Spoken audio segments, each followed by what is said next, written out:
Hey guys, today we're going to start talking about transformations. Your assignment is a big ideas math assignment, so you can have that pulled up because I'm going to be referring to that.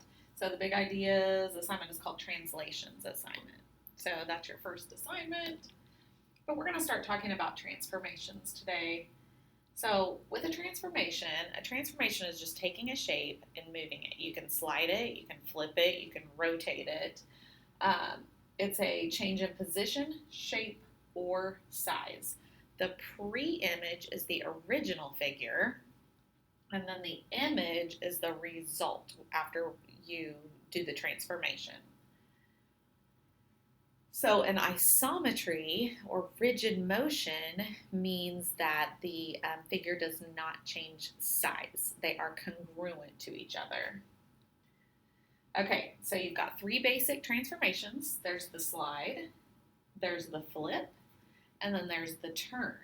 Those are also known as a translation is the slide, a reflection is the flip, and a rotation is a turn. But there's one other transformation. It's called a dilation. I don't know if you've ever had your eyes dilated before, but your pupil gets really big.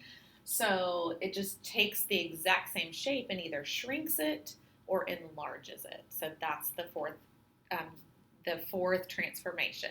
Today we're going to focus on translations, though. So if you pull up your big ideas assignment, the first few problems, you're just going to match up corresponding parts and solve. Like for example, see this 162 degrees right here?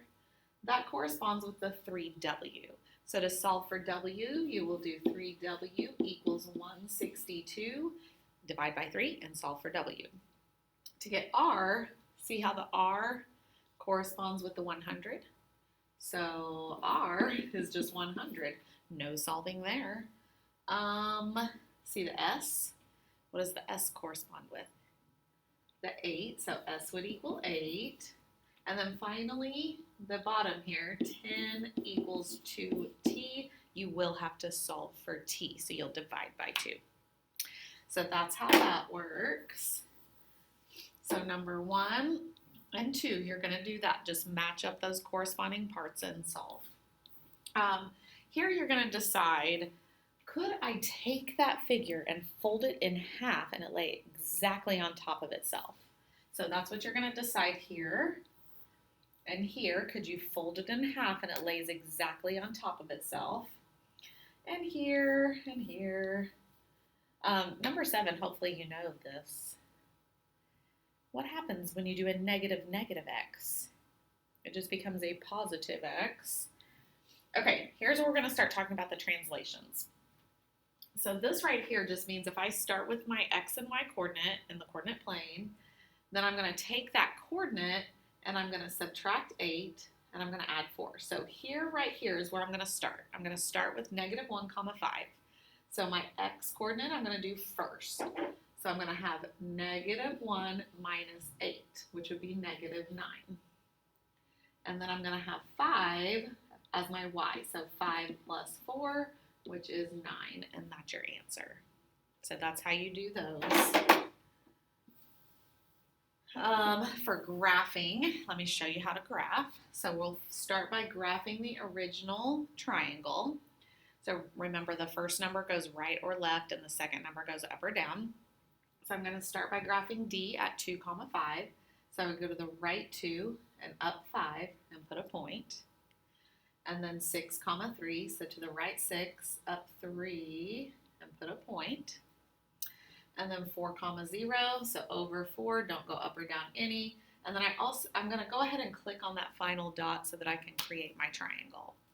Now what I want to do is I want to translate that triangle 6, 0. So that means I'm going to move it over 6, but I'm not going to go up or down any.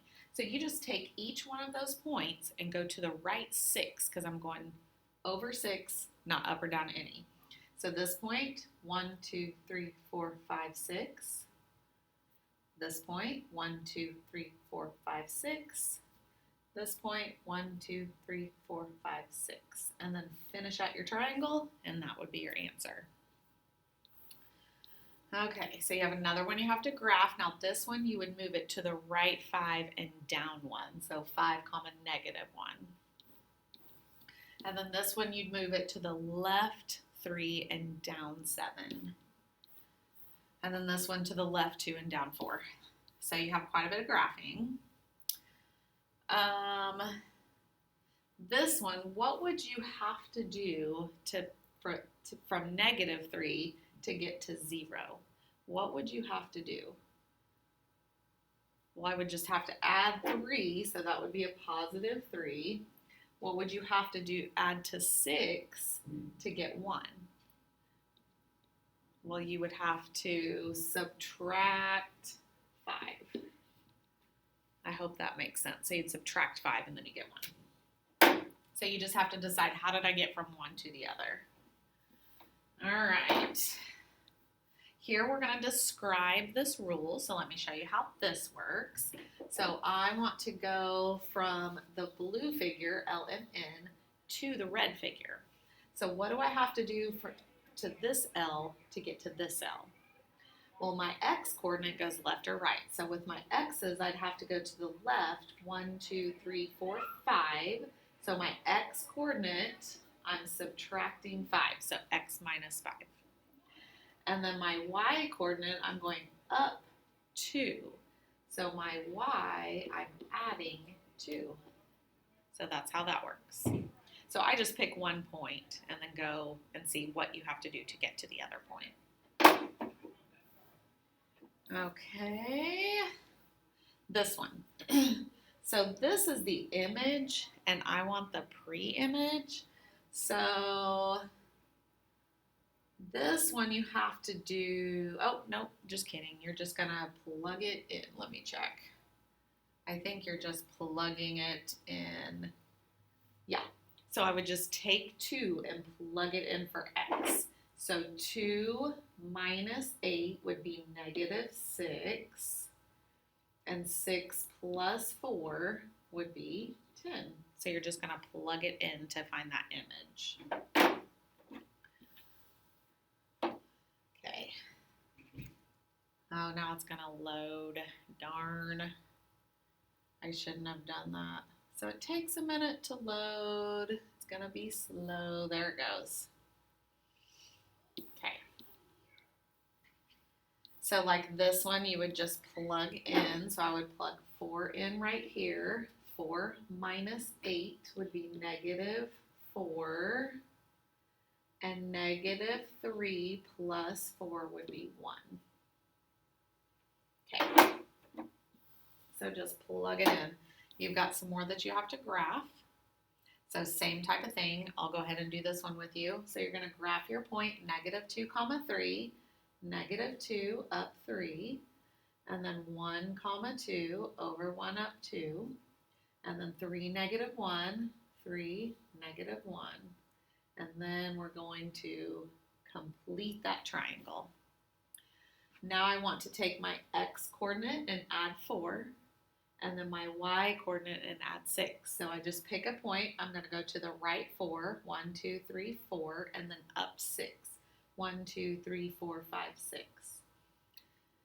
Take this point. 1, 2, 3, 4, 1, 2, 3, 4, 5, 6.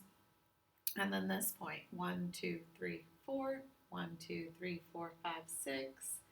Finish out your triangle, and I have moved it. Okay. So let's see if there's any more.